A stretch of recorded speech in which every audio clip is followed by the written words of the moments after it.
Hello, and welcome to O'side De-Mystified. I'm your host, Council Member Rick Robinson, and this is our second half hour of our interview with Police Chief Kedrick Sadler and Fire Chief David Parsons. I hope you've had a chance to listen to the previous episode. If not, you can find that episode by going to our webpage, OsideD2.com, and follow the links at the top of the page. While you're on the website, sign up for our monthly newsletter. But wait until after this show to leave us. I'll be back with our guest right after these important messages.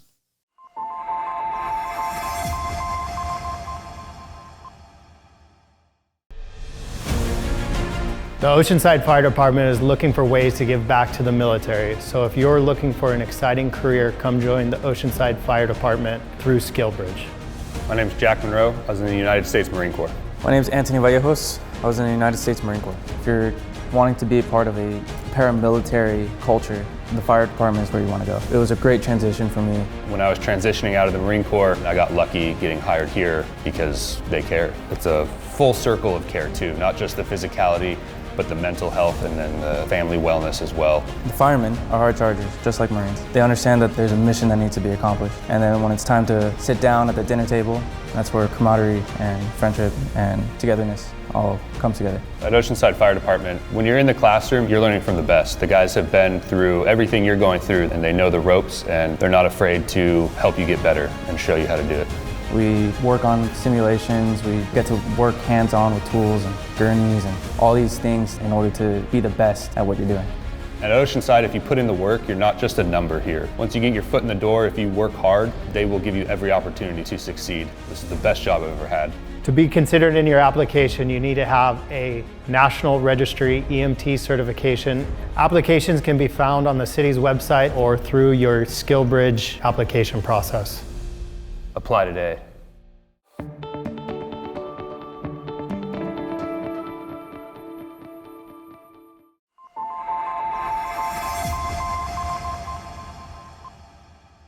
Welcome back, everybody. And as promised, this is the second half of our interview with our Police Chief, Kedrick Sadler, and our Fire Chief, David Parsons. So welcome back, gentlemen. Thank you. And I appreciate you, again, giving me your time. When we ended our last session, we were talking about some common challenges, and you went through some things. But one of the things you nicely avoided, I think, was the funding issues that you both have with your budgets and stuff. And obviously, we know that there's never enough money to do everything we want to do. But I wanted to talk a little bit about Measure X and kind of talk about what that program has done for your individual departments and how you've used the funds that have been allotted. So I don't know who wants to go first, but maybe Chief, I'll let you start again and talk about the things that are either have happened or what you have planned for the money being allocated. Yeah, so Measure X has been huge for us. A lot of technology we've been able to gain as well as positions. So we now have community service officer positions. These are non-sworn officers who can go out and take reports and kind of supplement the police officer efforts. So that's been funded and paid for by Measure X. In addition to that, our homeless outreach team and our crime suppression teams, those are also funded by Measure X. So a lot of our quality of life issues that we deal with and homeless issues that we deal with, we actually have officers who are paid for through Measure X. We've had technology advances, new camera systems and stuff that we've been able to use, and the ongoing licensing costs with that has been funded through Measure X. So there's been a lot of positive advancements that we've made and positions that we created due to our citizens approving Measure X. So, and looking forward to the future of Measure X, I know there's plans for, well, people may not know, your current headquarters or police headquarters is down off of Mission Road down in the valley. Mm-hmm. And I've been in there a long time. It was an old converted, not a supermarket, but I think a department store, if I remember. It was a Miller's Outpost and a Mega Foods. Right. And then you had next to you, there's another building where your detectives and your investigation section is, and you're kind of spread out in different buildings and locations. One of your goals, I believe, is to have a centralized police headquarters. And you want to talk a little bit about that and what the plans are and where it's kind of shifted to? Yeah. So our current location at 3855 Mission, we've outgrown that station a long time ago, actually. We're busting at the seams there. Our department has just gotten bigger. We got more equipment, more people. We originally moved there in 1999, and it was supposed to be a 10-year facility, a temporary facility, until we got a new station. But then, as we know, in 2007, we had the recession. There were money issues, and the new station just never came to fruition. So we have had a needs assessment conducted, which said, yes, we definitely need a new police station to be able to continue providing good service to the city. So right now we are trying to identify a location. We have a couple locations in the city that we're looking at for our new station, and then we're also working with some designers to figure out what the new station will look like and also get a cost estimate. But that's where we're at now. We're also looking at building a new police range because where we're at right now is just not very a good location for us to have our range. I'm very familiar where your current range is because it's about 200 yards away from my house. So as much as the sound of freedom coming from that is great, but yeah, it's pretty loud out there. It does sometimes, yeah. Dave, what about you with Measure X? How's the fire department use these monies? So we use it to enhance our ability to serve the public is our primary goal. And so where that money is being spent is in an additional fire engine, 3 additional BLS ambulances. That stands for basic life support. So that's where the EMTs that I had mentioned in the previous episode, entry-level personnel on an ambulance, help us transport people to the hospital and get mentored into the firefighting world. And a rescue squad. So that's a done-up fancy pickup truck. That's underselling a little bit, but with 2 firefighter paramedics on it. And that's responding out of the Station 1 district, helping reduce response times in the downtown area. That's your busiest. Generally, year after year, they tend to be your busiest. The downtown stations are busiest. So it takes 2 units, the fire engine and the medic squad, to run out of that station to help keep the response times down. So those are the primary response forces we have in place through the Measure X Citizens Initiative. We do have some support staff that has to go along with that. It's a lot of management and oversight and administration to take care of all that. So there's 3 staff positions that are in various divisions helping with overhead management of the programs. In addition to that, we have a new firefighting drone program. It doesn't fight fires, but it helps us get intelligence on fires. It helps us document fires, helps us do fire investigations. We have a very robust and strong fire investigation program. So it's done things like support a new PA system on the pier. So when there's public advisories need to go out by the lifeguards, they're able to do that because the system out there was failing. It was probably a good 50, 60 years old, if I remember right. So it's supporting the lifeguards with new towers. You name it, it's touched every aspect of the fire department, the lifeguard division, and honestly, then every member of the community, because we're spread out and we need our resources to kind of be in all parts of the city, and all of these resources are serving all parts of the city. I think there's a training tower, maybe, was that? Yeah, thanks for the reminder. The training tower, not just the training tower, but the majority funding for the new Fire Station 1 as well. So the training tower is a state-of-the-art fire training facility. We can burn in there. We are actually regionalizing that facility. So even this morning, we had agencies from about 18 and 20 different fire departments come down to look at new technology that we were able to host because of the facility. We partnered up with Vista Fire Department to put on this event. But yeah, we have other agencies using it to do their fire academies. And it's, like I said, state-of-the-art, and we're able to do really good training in there. And then Fire Station 1, we were in a building that was built in 1927. When I was stationed there, I was sleeping in jail cells. Not something I'd like to do. At least I had the bars. At least I had the bars were gone. There were bars on the top part, not on the door. So that it has character, and we loved it, but definitely not serviceable as a public safety facility. So new Fire Station 1, which we hope in about a month or 6 weeks at the latest, we'll be actually running calls out of soon.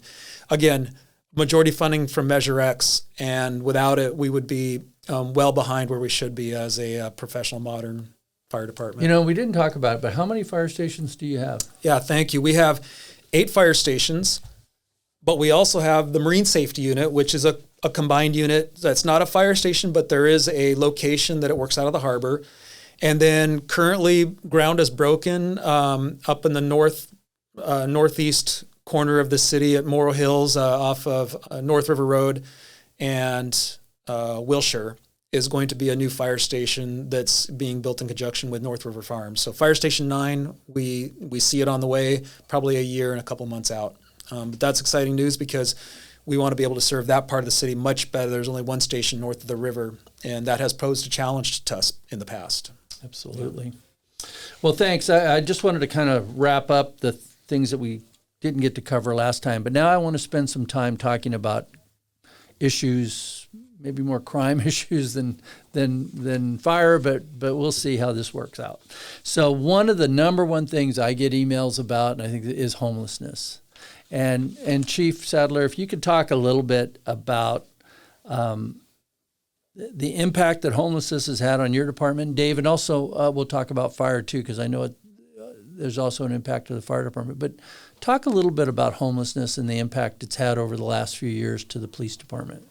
So homelessness is actually the number one complaint that we receive when we speak to our citizens and we poll them to see what their biggest concerns are. Number one is homelessness, followed by traffic and then theft. But homelessness has impacted us negatively over the years because it's a drain on resources.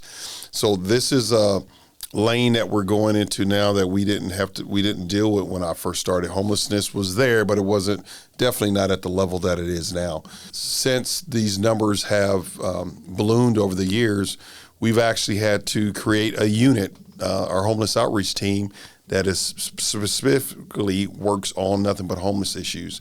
Also, our crime suppression team, a lot of stuff that they do with the encampment cleanups and whatnot, that's all homeless related. So budget-wise, we have to put more money towards these operations. So it's affecting us budget-wise, staffing-wise, and then just calls for service. There's all types of calls service that are related to the homeless, whether it be something medical related or disturbance or quality of life. We've seen that the number one call that we receive from our community has to do with homelessness. So it's impacted us in a various ways. Before we get into the specifics, Dave, how has it impacted the fire department, would you say? Yeah, so I'll pick up on the theme of calls for service, resource utilization. What I would say is that before the homelessness issue became so big, a call that we call it a person down call. So it's kind of, we don't know what's going on. Someone's called in, there's someone laying on the side of the road or things like that. Those are calls that we're going on that honestly, they are legitimate 911 calls at times, but most often don't turn out to be an emergency or something we have to, say, take a patient to the hospital for.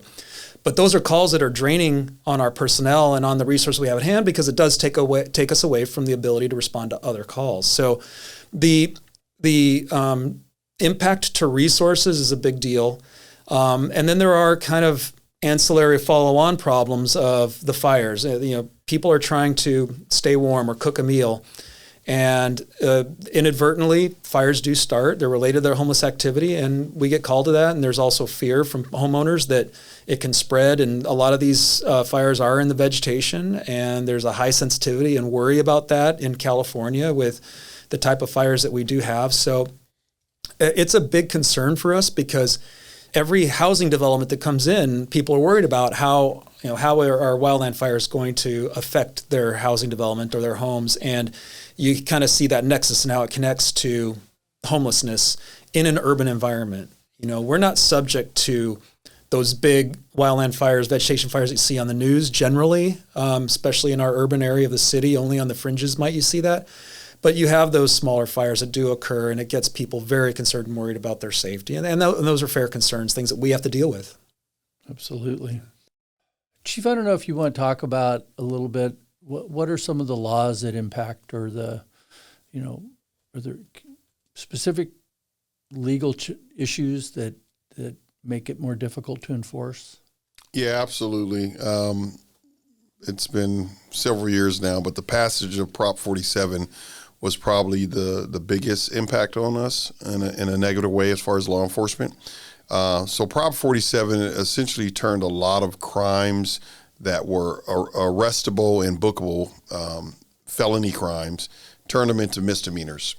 So now when we respond to calls due to Prop 47, a call or a crime that we would normally be able to take somebody who needs to go to jail, take them to jail, now they're just being issued a citation. So they get their ticket, we leave, and the problem is still there. So that has really, for lack of better words, handcuffed us in our ability to remove the problem if they needed to go to jail. And this would be things like, just examples, drug use maybe? Drug-related crimes, theft-related crimes. Those are usually the biggest crimes that we get that have to do with Prop 47 were drug-related and theft-related. And I know there's a move afoot to try to modify or change Prop 47 at the legislative level. So yeah, they just received enough signatures to do a modification of Prop 47. So basically some of those crimes that currently we can't arrest somebody for, they would now be felonies again. And it would give us more of ability to arrest them and have them booked in jail. So we'll see what happens in November. I don't know if you want to talk a little bit about mental health issues. Some of our folks and I always say which comes first, the drug issues or the mental health issues, and I think they're linked. I don't think we can necessarily separate them, but a lot of our homeless have other issues other than just being homeless. You want to talk about that, Dave? Yeah, that's probably a number of scientific studies by sociologists and psychologists would have to help us answer the deep part of those questions, but they're inextricably linked. I mean, I'll touch on some of the legal things that we have to deal with when it comes to that is that, if someone requests to go to the hospital and there's a chief complaint, there are laws that say we have to take them to the hospital. And whether we believe, and that's a very slippery slope, whether we believe that there's actually a problem or not is not within our purview to determine out in the field. And it wouldn't be appropriate and puts us under a lot of liability anyway. So what you see as the follow-on is that hospital emergency rooms are becoming overcrowded to a significant extent. Are they medical problems? When in these cases, I think anecdotally, I'll say that they're usually psychological problems. They're related to drug use. They're related to needing meals or a warm space. Lack of housing is a problem. And so you have all of these problems kind of reaching this critical mass. And it affects our ability to provide service because now I've got an ambulance that's at the hospital, sometimes hours on end, just trying to turn over a patient because there's no hospital bed available. So, the homelessness issue and the follow-on problems that it creates has an impact to all of us in the entire community all the way through the system, including just basic health care, because now the emergency room's not there and available to take care of problems that we would like them to be there for. So, yeah, there are beds being created and built that are mental health related. So that's a positive thing. But as you know, it takes time to create these resources. They're happening. There's some in our community, some in other communities nearby that will eventually help address the problem. But it's going to take a multi-pronged approach from the state and local governments, from the healthcare system, from local public safety, and there's no simple solutions, unfortunately. Right. And similarly, can these type of individuals that need attention pull officers out of the field for long periods of time, or do we have places to take them that are local? Yeah, absolutely. So when we have someone who's suffering a mental crisis, officers have to take them into custody for their safety, but then we have to transport them to a hospital that provides those mental services. But we can have officers sitting in the emergency room waiting for services for 2, 3, 4 hours. And that's taking a police officer out of the field. Also, as it relates to the homeless, a lot of them do come with medical issues, whether it be mental crises or some other ailment. We, again, have to take them in to the hospital to get them checked out, and we have officers who are being taken out of the field. So it's a negative impact. And without getting too wonky on this, the Boise decision, kind of again, using the term handcuffed us, what we could do with those that are sleeping on the streets and things like that. And that's why the city opened our navigation center. Has that had a positive impact? Have you seen a positive impact since the navigation center opened? It has been. San Diego Rescue Mission, they've been great partners with us, and it gives the officers another option. And the officers that go to these calls that are related to the homeless, our goal is to try to find out what is causing this individual's homelessness, and we try to find that fix. So if it's a lack of shelter, they don't have a place to stay, we have the homeless shelter where we can take them, or the navigation center, we can take them there. If they need resources such as, drug counseling or whatever, we have folks who work with us that will provide that service to them. So we just try to identify what is causing them to be homeless and connect them with that resource to end that cycle of homelessness. Good. So one of the things I wanted to talk about a little bit about our homeless outreach team, because now we have two. What comprises a homeless outreach team? So the homeless outreach team is basically a police officer who is paired up with a social worker. Idea behind that is that when we have a call where officers are dispatched to that is homeless related, we don't just come in there with enforcement as the answer to it, because we know that we can't arrest our way to a safe community. So when the officers go there now, we can also have a social worker there to help provide that person with connection with resources and find out what do you need, how can we help you to get you off the streets and get you into some temporary, hopefully long-term housing, but also in that cycle of homelessness. So they go out there with more of an outreach approach versus responding with an enforcement that we're going to take some type of criminal action against this person. So I kind of warned you I was going to ask you about this, because I got, the other day I had a conference, a video call with three young ladies that attend I want to make sure I get the right college, USC, and they were doing a project on homelessness. And in that they did some research and they came up with some suggestions, and as to a city council member, and I said, well, I'll talk to the police chief when I have a chance. So now I have a chance here. You can't get away from me. But one of the things they talked about is there's, I guess, a move afoot to remove police officers from some of the homeless outreach teams and not have the law enforcement presence. And I have a concern with that just from a safety perspective. And I'm just curious, what's your perspective? Yeah, so unfortunately in the homeless communities, there is a criminal element.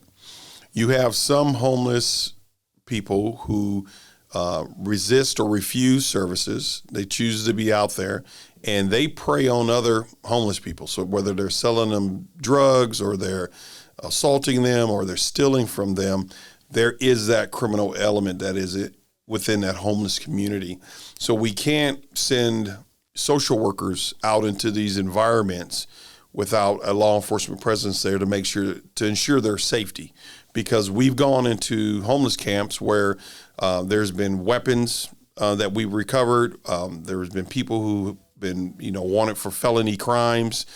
There's been homeless people who've been assaulted, and we had to take people to jail. But we don't want to subject our social workers to that without having some protection there.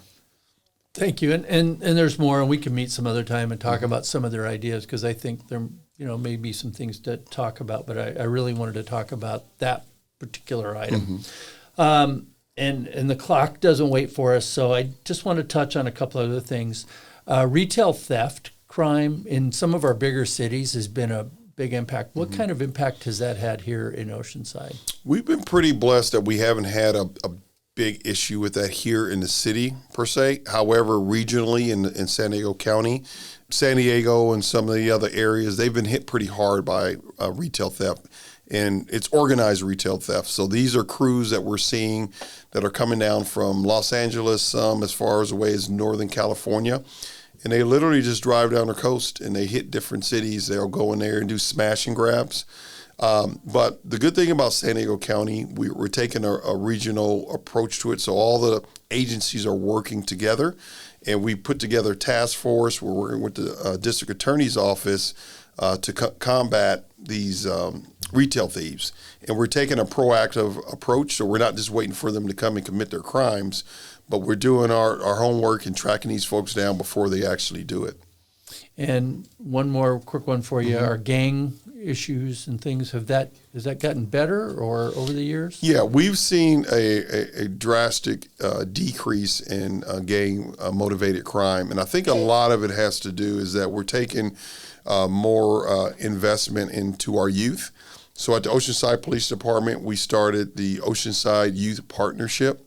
So our focus is we identify at-risk youth in our community, and we bring them into our program where we pair them up with police officers for a 16-week program.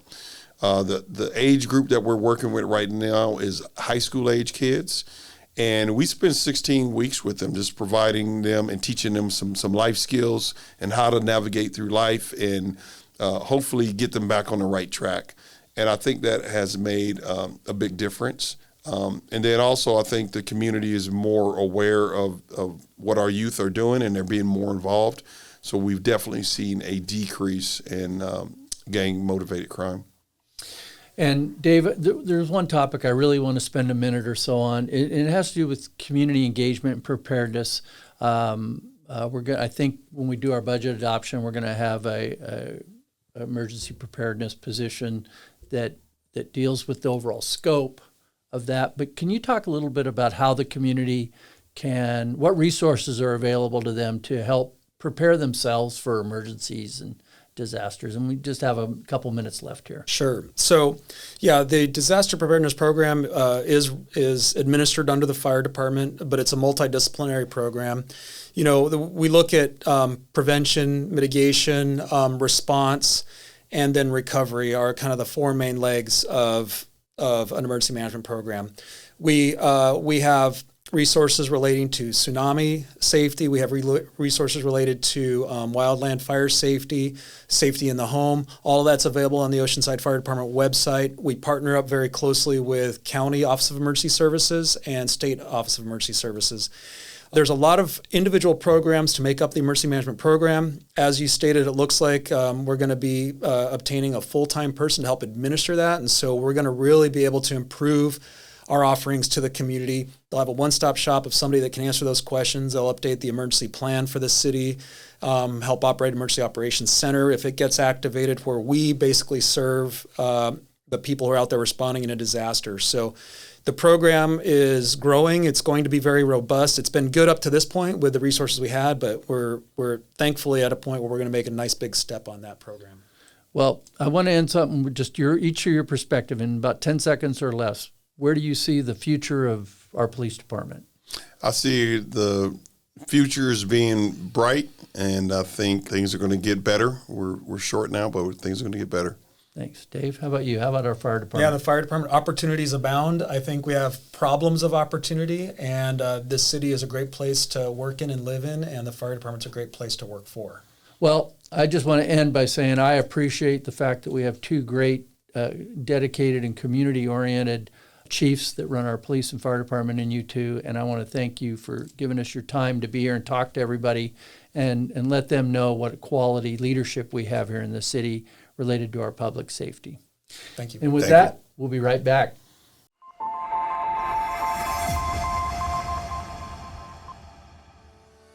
Well, that wraps up another episode of O'side Demystified. I hope you have learned a little bit more about our public safety agencies.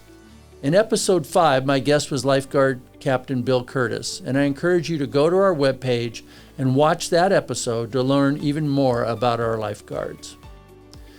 My heartfelt thanks goes out to our police and fire chiefs for giving their time to be in studio. In addition, I thank every one of our first responders, dispatchers, and support staff who dedicate themselves to the cause of public safety. Until next time, remember, O'side is a great place to live, work, and play. Don't let it be a mystery.